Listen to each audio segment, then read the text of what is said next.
Pernah nggak sih kamu mikir kayak gini, gue capek banget nyenengin orang terus.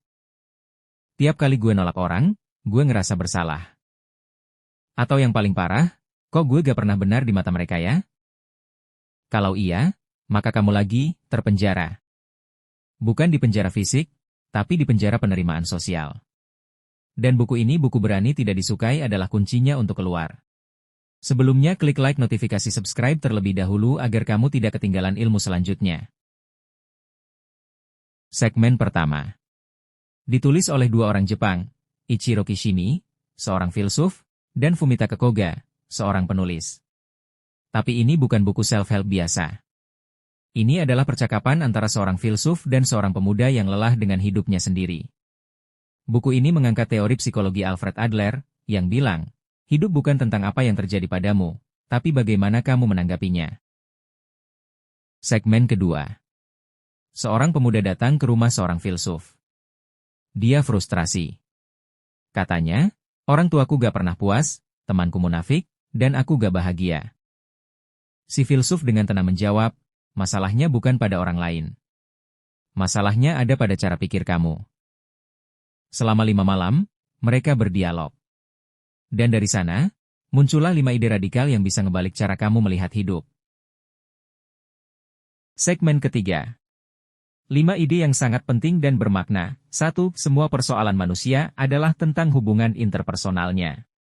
Bayangkan, kamu kerja di kantor, dan tiap kali mau meeting, kamu udah stres duluan. Bukan karena materinya susah, tapi karena kamu takut dikritik si bos yang perfeksionis. Atau kamu upload story liburan, terus ada satu teman yang komen, "Wah, Sultan." Kedengeran bercanda, tapi kamu overthinking.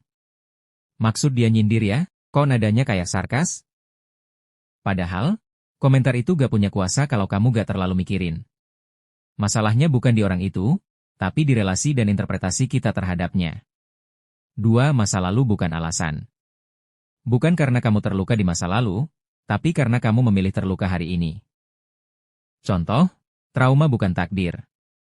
Kamu bisa memilih narasi baru soal dirimu. Kamu pernah dikhianati dalam hubungan sebelumnya. Sekarang ada orang baru yang tulus, tapi kamu malah terus curiga.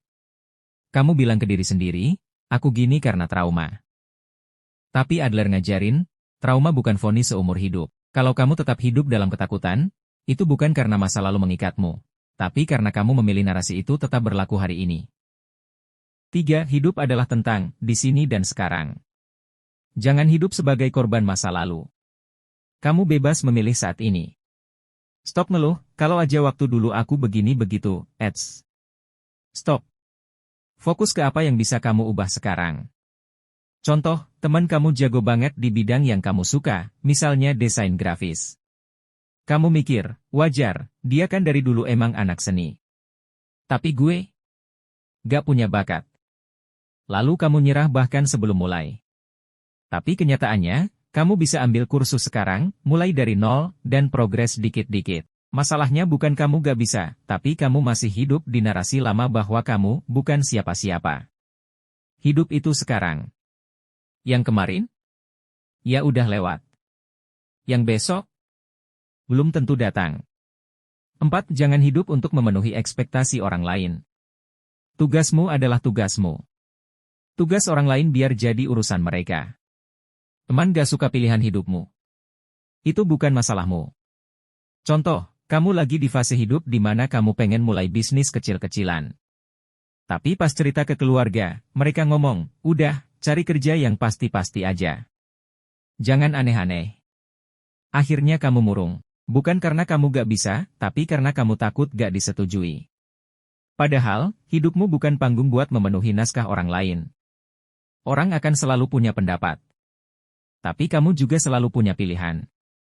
5. Kebahagiaan itu saat kamu berguna untuk orang lain. Bukan pujian. Tapi kontribusi. Contoh, bantu teman, bukan untuk disukai, tapi karena kamu ingin memberi. Kamu bantuin teman jualan online. Bantuin dia desain konten, bantu packing, bantu promosi, terus gak dibayar gak disanjung. Tapi kamu ngerasa puas. Atau kamu jadi pendengar yang baik buat temenmu yang lagi stres. Dia bilang, terima kasih, gue lega banget. Dan kamu ngerasa hangat. Berguna dan berarti. Itulah bahagia versi Adler, bukan soal kamu dapat berapa, tapi kamu bisa kasih apa. Segmen keempat. Berani Tidak Disukai itu buku yang jujur banget. Seperti, terlalu jujur. Bacanya tuh seperti lagi dimarahin, tapi pakai bahasa santun. Isinya tuh semacam bilang, kamu capek bukan karena hidupmu berat, tapi karena kamu ngangkat beban ekspektasi satu kampung. Dan yang paling ngeselin, isinya masuk akal semua lagi. Kita ini sering pengen semua orang suka sama kita, sampai akhirnya kita sadar. Bahkan mie instan rasa favorit aja ada yang bilang, keasinan. Gimana lo? Mau disukai semua orang? Gue baca buku ini kayak ditampar untuk sadar. Karena buku ini tuh kayak mantan. Bikin sakit, tapi lo kangen. Jadi kalau lo pengen hidup lo tenang, jangan cari validasi, cari tempat duduk yang teduh.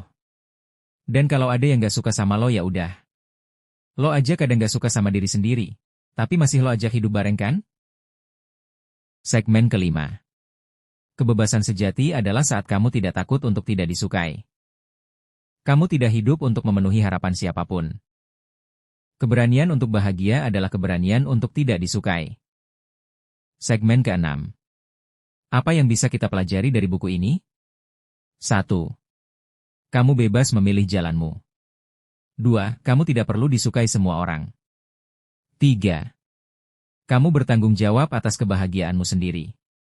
4. Gak perlu jadi sempurna. Jadilah otentik. 5. Gak semua orang harus paham kamu, dan itu bukan masalah. Penutup. Berani Tidak Disukai bukan ngajarin kamu jadi egois. Tapi ngajarin kamu untuk berhenti jadi budak validasi orang lain. Jadi, sekarang pertanyaannya, siapa yang kamu pilih untuk jadi?